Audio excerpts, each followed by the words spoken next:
Hello, I am Angeline from BSBA 2D. Perception and Personality in Organization. What is personality? According to Gordon Allport, personality is the dynamic organization within the individuals of those psychophysical systems that determine his unique adjustments to his environments. Feist said, personality is a pattern of relatively permanent traits and unique characteristics that give both consistency and individuality to a person's behavior. By personality, Ogburn means the integration of the socio-psychological behavior of the human being, represented by habits of action and feeling, attitudes and opinions. According to Lundberg and others, the term personality refers to the habits, attitudes and other social traits that are characteristic of a given individual's behavior. Characteristics of personality. Personality is something which is unique in each individual. Personality refers to internal as well as external qualities, some of which are quite general. But it is unique to each individual. It is not possible for a person to reproduce or imitate the qualities of the personality of another person. Personality refers particularly to persistent qualities of an individual. Every individual has a certain feeling as well as other permanent traits and qualities.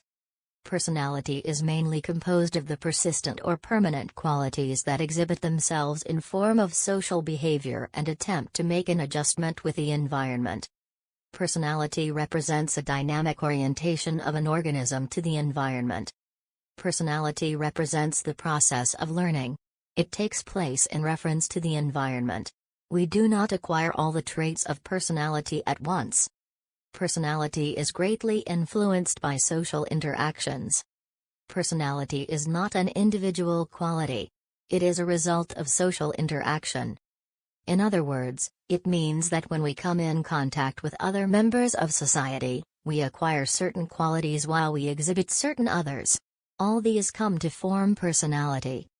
Personality represents a unique organization of persistent dynamic and social predisposition. In personality, various qualities are not put together. They are, in fact, integrated into one.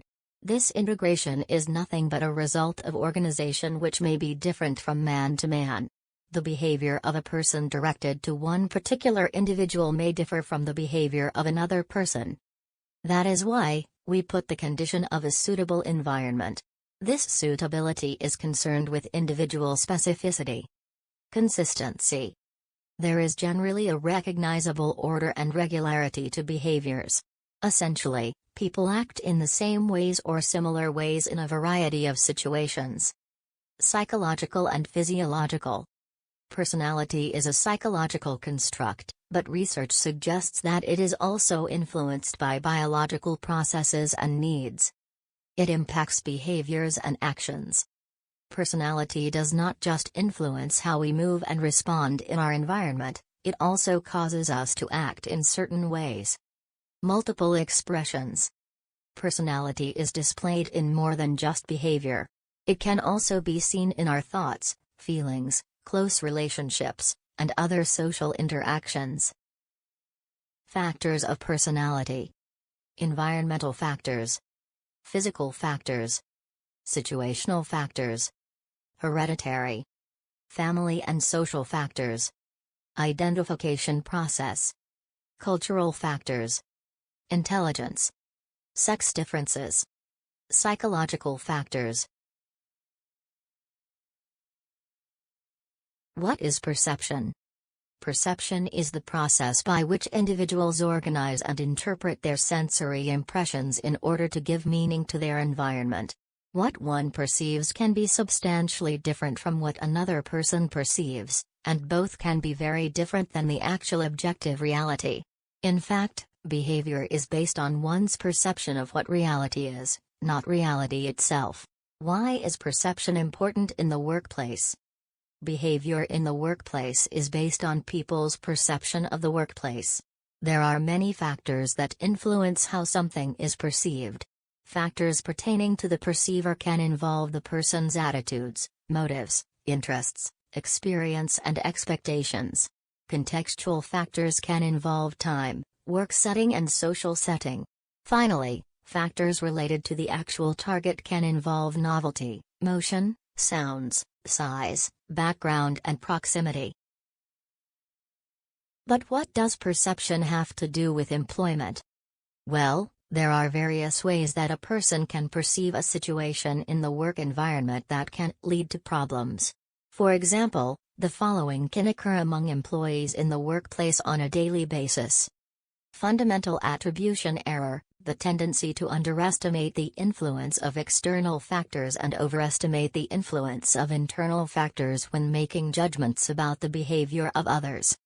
Self-serving bias, the tendency to attribute one's own successes to internal factors and blame one's own failures on external factors.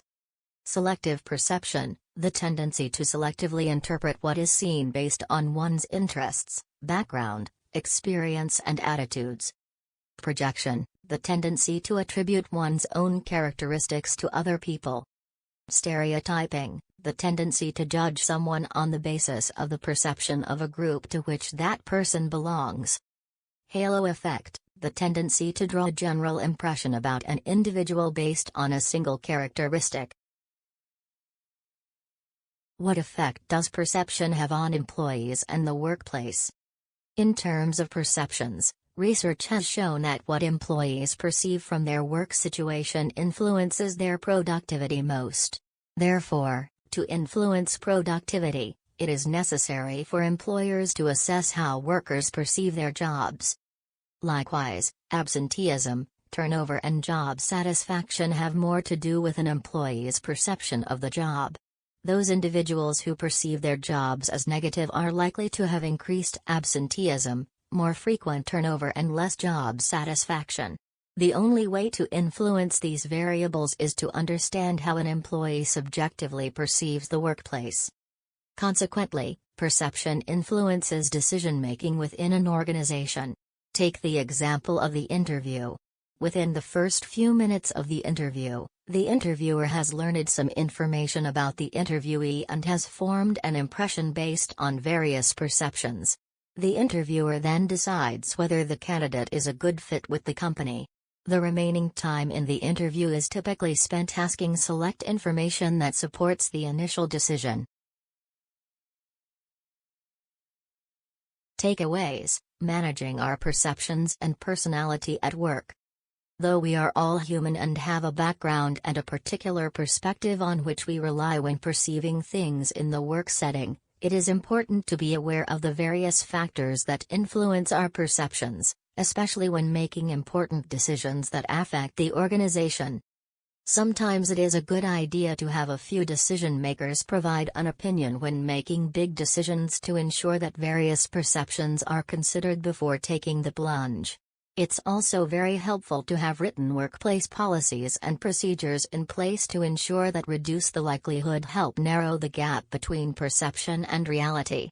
Such policies help ensure management and employees act fairly and consistently, thus reducing the risk of discrimination and human rights violations, among other problems. That's all. Thank you.